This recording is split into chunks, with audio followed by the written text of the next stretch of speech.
Dentro de nosotros tenemos 4 vidas sucesivas, encajadas una dentro de la otra. El hombre es un mineral porque tiene dentro de sí el esqueleto, formado por sales y sustancias minerales. Alrededor de este esqueleto está bordado un cuerpo de carne, formado de agua, de fermentos y de otras sales.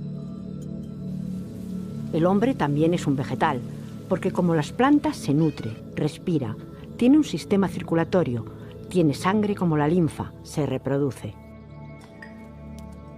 También es un animal, en cuanto que está dotado de motilidad y de conocimiento del mundo exterior que le dan los 5 sentidos y que completa la imaginación y la memoria. Por último, es un ser racional en la medida en que posee voluntad y razón. Por consiguiente, tenemos dentro de nosotros 4 vidas distintas y debemos, por tanto, conocernos 4 veces. Con estas palabras, atribuidas a la conocida como Escuela Pitagórica, se nos introduce al viaje cinematográfico del I4 Volte, una obra en la que, como hicieran durante siglos los discípulos del filósofo Pitágoras, se reflexiona acerca de la naturaleza, así como del alma que habita todo aquello que nos rodea. Mucho se ha escrito y especulado sobre el fundador de la Escuela Pitagórica, pero poco o nada se sabe a ciencia cierta sobre la vida del enigmático Pitágoras, más allá de los ecos de su leyenda. El historiador griego Diógenes Laercio, citando a su vez al filósofo Heráclides Póntico, afirmaba que Pitágoras solía decir que era hijo del dios Hermes y que su padre le permitió elegir un deseo: cualquier cosa salvo la inmortalidad. La petición de Pitágoras fue la de mantener la memoria de lo ocurrido a través de sus sucesivas existencias. Era, por tanto, Pitágoras capaz de recordar la transmigración de su alma, de qué forma se había reencarnado siempre y por cuántas plantas y animales había pasado, así como las cosas que había padecido. La vida de Pitágoras es, por tanto, muchas vidas, el cruce de una multitud de historias, una biografía establecida en el borde inabarcable de lo mitológico. De todos los filósofos llamados presocráticos en la antigüedad griega, sin duda la figura de Pitágoras de Samos es la más fascinante y controvertida por su dimensión semilegendaria. Es una figura que se mueve digamos, entre la nebulosa leyenda de su vida, de sus viajes por el Antiguo Oriente y quizá incluso del Antiguo Egipto, su peregrinación desde su isla natal de Samos hasta Crotona en la Magna Grecia, las noticias muy dispersas y diversas sobre sus enseñanzas, por supuesto la fundación de su escuela legendaria, pero de existencia, por supuesto, históricamente comprobable, los pitagóricos en la ciudad de Crotona. Son una serie de características que hacen de este personaje un objeto de debate en los estudios de filosofía antigua, de filología clásica y de historia antigua, por supuesto, muy viva, una figura muy disputada, como digo, que entra en la categoría de lo que Marcel Détienne llamaba los maestros de verdad, los maîtres de vérité de la antigua Grecia. El pensamiento del pitagorismo resulta bastante conocido debido a su persistencia en la historia del pensamiento y de la ciencia de Occidente. No hay que olvidar que ya Platón es un pitagórico, al decir de Aristóteles en el libro Alfa de la filosofía primera y en el libro 13 y 14 en el Mi y en el Ni, ¿verdad? Al mismo tiempo los neoplatónicos recuperan el neopitagorismo, Iámblico, por ejemplo, Siriano, Marino, Proclo, no son comprensibles sin el pitagorismo, y además se transmite después a partir del Renacimiento con Gassendi, con los nuevos pitagóricos, con los atomistas, retomando la pitagorización de los filósofos árabes, de manera, y con esto se transmite también a la física moderna y a la interpretación numérica de la naturaleza, de tal manera que ha habido siempre pitagorismo en Occidente. Aunque se ha llegado a dudar de su propia existencia, se da por cierto que Pitágoras nació en la isla de Samos alrededor del 570 a.C. Tras el golpe de estado del tirano Polícrates, huye al sur de Italia, instalándose en Crotona, donde rápidamente se propaga con éxito su doctrina. El prestigio de Pitágoras aumenta en la Magna Grecia, llegando a ejercer junto a sus discípulos una notable influencia. Su creciente poder se acompaña, sin embargo, de una también creciente oposición que termina por materializarse en una rebelión que le obligará a volver a exiliarse, esta vez a Metaponto, donde residirá hasta que fallezca, se dice, con más de 90 años de edad. Hoy la investigación, ya desde Cela, desde el final del XIX, tiende a escindirse en dos grandes áreas en torno al pitagorismo y al propio Pitágoras histórico. Una que tiende a ver en él al fundador de la matemática, de los números, en fin, de una disciplina científica que es la primera, ¿no?, que es una especie de lógica precursora. Y por otro lado, otra escuela que tiende a subrayar frente a esta primera faceta, una faceta, digamos, más de líder carismático de un grupo sapiencial, filosófico, sí, pero también de honda impronta religiosa, de la religión apolínea, un tanto bueno, pues, purificada o extendida, subrayando unos aspectos, digamos, más chamánicos de este Pitágoras, ¿no?, de esta figura legendaria. Las fuentes que nos hablan tanto del pitagorismo como del propio Pitágoras suelen ser tardías y tienden a magnificar la imagen del maestro hasta el punto de divinizarlo. A Pitágoras se le atribuyen saberes, hazañas e incluso milagros que hoy en día, gracias a otras fuentes históricas y al propio sentido común, sabemos que no pueden ser ciertos. El propio teorema de Pitágoras hereda el nombre del sabio de Samos, cuando en realidad era un principio ya conocido en Mesopotamia y el antiguo Egipto. Pese a todo, parecen incuestionables tanto el carisma como la originalidad de Pitágoras a la hora de combinar y difundir los nuevos saberes y sensibilidades que llegan a la Grecia de su tiempo. Hay que recordar que el mundo en el que vive Pitágoras es de Samos, una isla en el Asia Menor jónica, es el mundo que estaba interconectado en una especie de gran autopista de la información, que era la calzada real persa, que atravesaba todo el gran imperio multiétnico de los aqueménidas, y que realmente, bueno, pues, había un flujo de conocimiento, de información, de saberes que lo hacía, bueno, pues, como digo, el Asia Menor jónica. No en vano allí sucede ese llamado milagro griego, que no es tal si uno ve todo lo que hay debajo del iceberg, ¿no?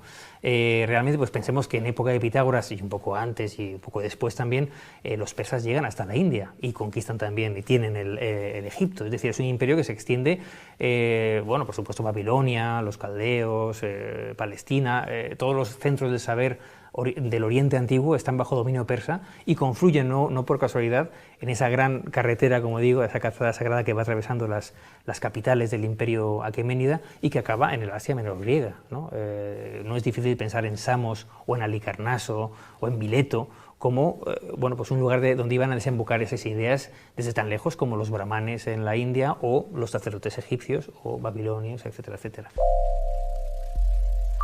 Entre los pitagóricos, especialmente entre los primeros miembros de la escuela, el número se convertiría en el elemento clave a través del cual explicar el cosmos, un cosmos que entendían como un conjunto numérico ordenado.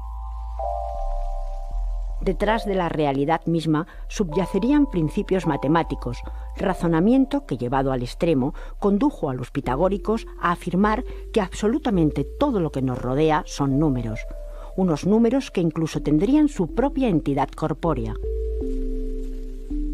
Sin embargo, esta concepción del número, dotada de un componente mágico de carácter esencialmente místico, todavía dista mucho del concepto abstracto del número que tenemos en la actualidad.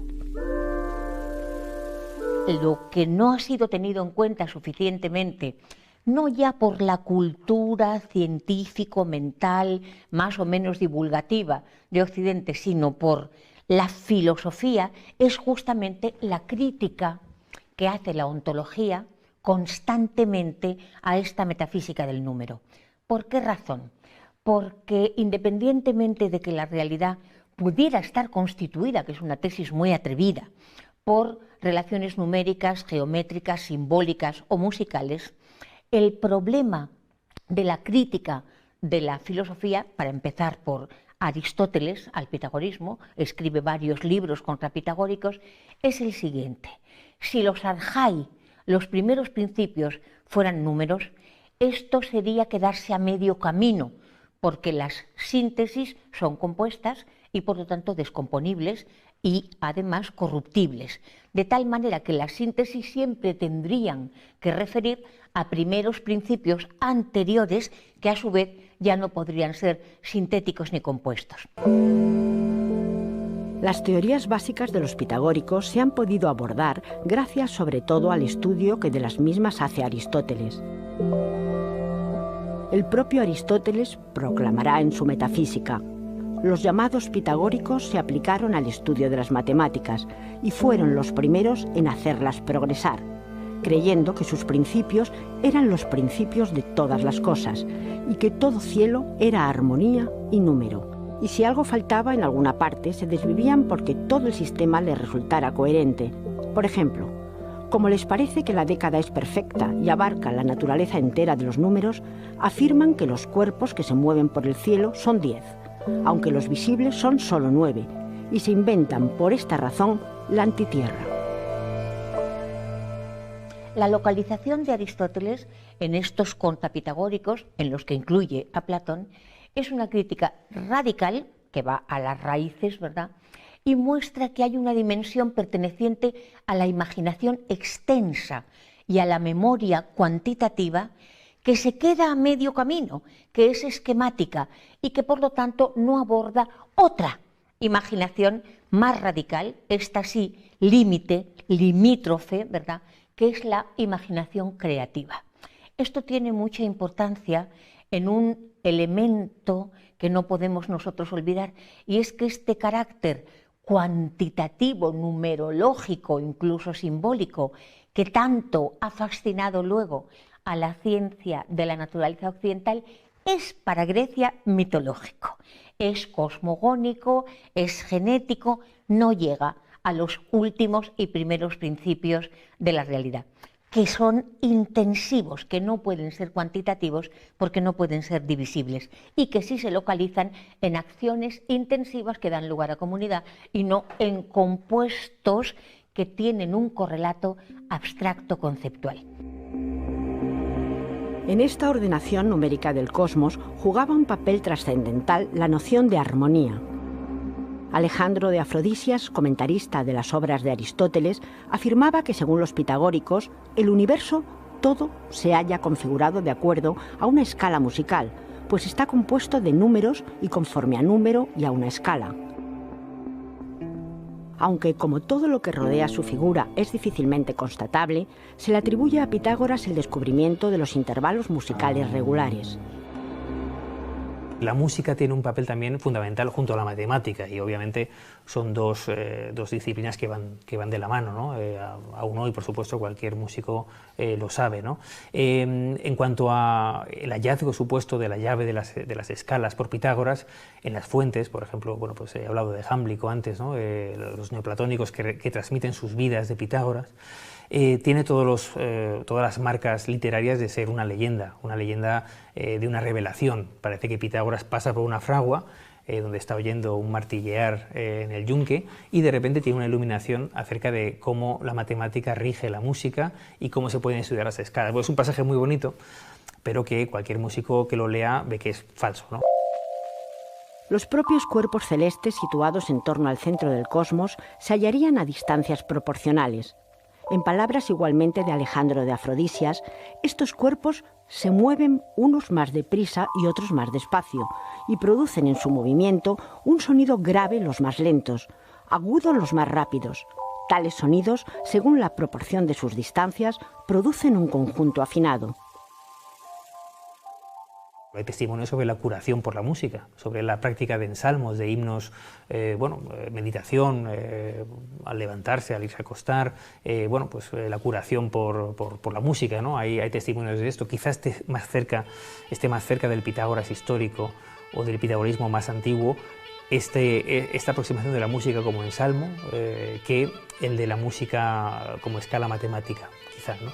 Pero bueno, ya digo que las fuentes bueno, pues recogen ambas tradiciones, ¿no? Y nos interesa destacar que sin duda tuvo un papel muy importante, porque siempre la tradición lo ha recogido así, ¿no? Lo ha destacado. En torno a esta doctrina, al parecer de Aristóteles, elegante y hábil, pero que no contiene la verdad, se articuló durante siglos la conocida como escuela pitagórica.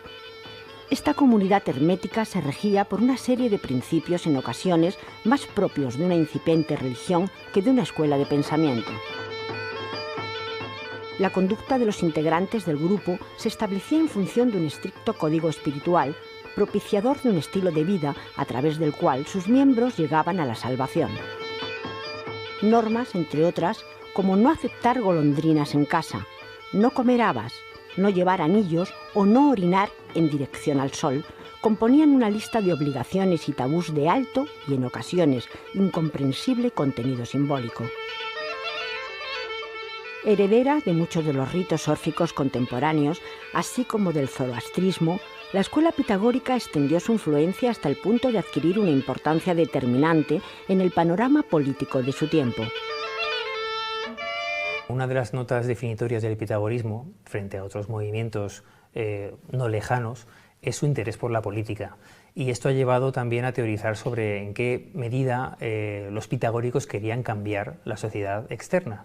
Es verdad que el pitagorismo ha sido estudiado como una sociedad carismática, tras el modelo weberiano, etcétera, una sociedad cerrada en sí misma, con sus relaciones de poder, con sus jerarquías, con sus, su escala hacia el saber, hacia el conocimiento, hacia el sumo bien o hacia hacia la revelación sobre el alma, etcétera, pero tenía un fuerte componente también de actividades que iban hacia afuera de la escuela, ¿no? Las fuentes nos cuentan, por ejemplo, sobre la actividad de los pitagóricos y el propio Pitágoras en los conflictos que Crotona tuvo con su vecina ciudad de Síbaris, en la Magna Grecia. Bueno, hubo una guerra muy conocida que acabó con la aniquilación de Síbaris, la rival de Crotona.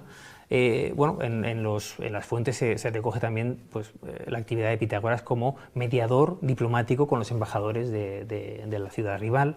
Se recoge la influencia que tuvo también su grupo a la hora de dictar leyes en la Magna Grecia. La figura también del legislador, del profeta, del poeta también, del taumaturgo, están un poco mezcladas en el caso de Pitágoras. La crítica de Aristóteles, que luego en nuestros días continuará, retomará Nietzsche, retomará Heidegger, retomará Gilles Deleuze, ¿verdad? A partir de ser lectores de Aristóteles, esta crítica también afecta a la política pitagórica.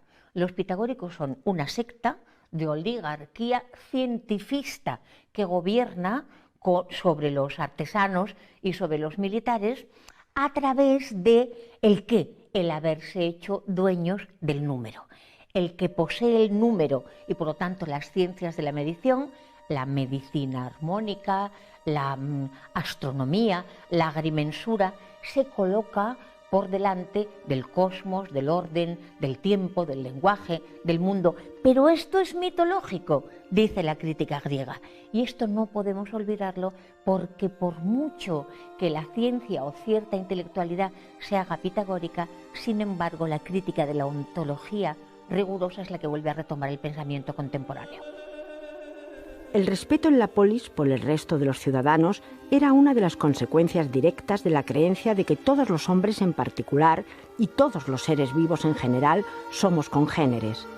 Además, el alma de todo ser sería inmortal y transmigraría de unos a otros en un eterno devenir. En el siglo VI, que es cuando vive Pitágoras antes de Cristo, hay una suerte de revolución en el pensamiento y en la religión griegas. Una revolución que tiene que ver con la idea del alma. Es una idea del alma que no tiene nada que ver con la que había, por ejemplo, en Homero. Hay una perspectiva ética del más allá, hay una suerte de descubrimiento o redescubrimiento, si queremos, no sabemos cómo había sido antes, de la teoría del alma. En cuanto a saber sobre el alma que los pitagóricos y Pitágoras sobre todo defendían y en el que son pioneros, eso es, digamos que en las fuentes antiguas se reconoce esa primacía, son los primeros que introducen esas ideas sobre el alma, quizá en paralelo a los órficos que ya he mencionado antes, ¿no? La idea de que el alma puede separarse del cuerpo y tras unos ciertos ciclos numéricamente demostrables en la armonía del cosmos, volver a reencarnarse en otro ser vivo, en otro cuerpo. Bueno, pues esa idea, las fuentes antiguas eran un poco cautas a la hora de relacionarlas con algún ámbito geográfico. En Heródoto, por ejemplo, parece que se relacionan con Egipto. Bueno, hay otros estudiosos y otras fuentes también que apuntan hacia la zona de Tracia o de Scitia, bueno, zonas que Mircea Eliade llamaría chamánicas, ¿no? El famoso historiador rumano de las religiones que tiene este libro estupendo sobre el chamanismo, las técnicas del éxtasis. Sin duda va más allá y se remonta en último término a la India. Una comprensión que cree en la reencarnación del alma individual para no asumir la muerte tiene consecuencias. Esta fuga de la muerte hará que, por ejemplo, ya Heráclito diga son superficiales, o que Empédocles y Parménides hayan sido educados en el pitagorismo y sean pitagóricos heterodoxos, es decir, conocen en profundidad el pitagorismo y dicen, no puede ser, ¿qué pasa con el sentido de la muerte, con la diferencia, con la tragicidad, con la creatividad poemática, ¿verdad? De tal manera que hay, por parte de la filosofía ontológica, siempre una decepción ante el pitagorismo dominador. Y es lo que nos ocurre a veces cuando vemos soluciones muy elegantes de la matemática o incluso de la música, pero decimos, ¿y dónde está aquí la tragicidad? ¿Qué es lo que pasa con el dolor del hombre, con el dolor del mundo? ¿Qué pasa con la muerte, con la herida, con la creación? ¿Qué pasa con la ruptura respecto de las cadenas de contrarios en pugna? A pesar de que el secreto fue una regla básica entre los seguidores de Pitágoras, su doctrina consiguió permear en su tiempo y transformar el devenir de la historia de la filosofía, siendo hoy por hoy indiscutible la influencia y la vitalidad de su legado. La huella dejada en autores posteriores es determinante a la hora tanto de entender la historia del pensamiento en Occidente como de establecer vínculos no del todo estudiados con tradiciones remotas pertenecientes a lugares tan distantes como la India y China. Siempre se habló de la deuda que tenía la filosofía platónica con respecto a esta escuela, ¿no? Desde el Menón, desde las primeras teorizaciones sobre el alma y sobre la metempsicosis en Platón, la lección de geometría del Menón, recordemos, ¿no? También profundamente marcada quizá por esa influencia pitagórica, hasta la política, recordemos en la República o en las leyes, esos consejos de casi hombres divinos, ¿no? Guardianes de la ciudad, o filósofos en la cúspide de esta polis ideal, ¿no? De Calípolis o de Magnesia, que quizá recojan algo de esa estructura jerárquica de la antigua sociedad sapiencial pitagórica, ¿no? Y de sus planes para mejorar utópicamente, si queremos, la comunidad política, ¿no? El neopitagorismo se extendió hasta bien entrada la era cristiana, solapándose en muchos casos sus ideas con las del propio cristianismo, al que sin lugar a dudas allanó el camino, al haber introducido siglos atrás la idea de la inmortalidad del alma. Esta crítica la entendemos todavía mucho más nosotros gracias a Nietzsche. Nietzsche ha defendido que la comprensión de una Grecia basada en la armonía y en la crasis, en el orden, es apolínea, pero que faltaba la mitad dionisíaca, la diferencia, la alteración, la necesidad de romper todas las síntesis que se anquilosan porque se hacen doxáticas o dogmáticas en las costumbres, ¿verdad? El Nietzsche trágico, el que nos ha devuelto la catarsis, la purificación de la tragedia como asamblea poemática, es contrapitagórico. Heidegger ha ido más lejos siguiendo a Nietzsche y también siendo lector de la retórica y la poética de Aristóteles como Nietzsche, al denunciar que la metafísica del olvido del ser y del aumento del hombre, ¿verdad?, para decirlo todavía con los primeros existencialistas nihilistas rusos, muerte del ser, muerte de Dios, ascenso del hombre, nos ha mostrado que ese decurso es un decurso del olvido del ser en nombre de la metafísica del más allá, por la no asunción de la muerte, de la ciencia y de la técnica, es decir, una racionalidad del poder y del dominio. Por último, Deleuze, en quien confluye no solo toda esta vía y también el gran descubridor de este Aristóteles griego en la retórica, que es también Hölderlin, sino también Spinoza y la Estoa. Por lo tanto, las dos grandes vertientes de la ontología de Occidente también discute la armonía, la estructura, la codificación estructural cuantitativa extensa, gracias a la cual se ha dominado a la naturaleza. De tal modo que la crítica al pitagorismo es la cumbre del pensamiento occidental y es una cumbre crítica. Digamos que literariamente nos gusta también leer las vidas de Pitágoras como vidas, bueno, no tanto de un filósofo, como hoy lo pensaríamos, sino una especie de vidas de santos, ¿no? Una especie de hagiografía pitagórica que es escrita muchos siglos después por filósofos neoplatónicos que querían hacer de Pitágoras su primer fundador, su protos geuetés, ¿no? Su especie de precursor, ¿no? Lo mitifican, casi lo divinizan, le hacen hijo de Apolo a veces, ¿no?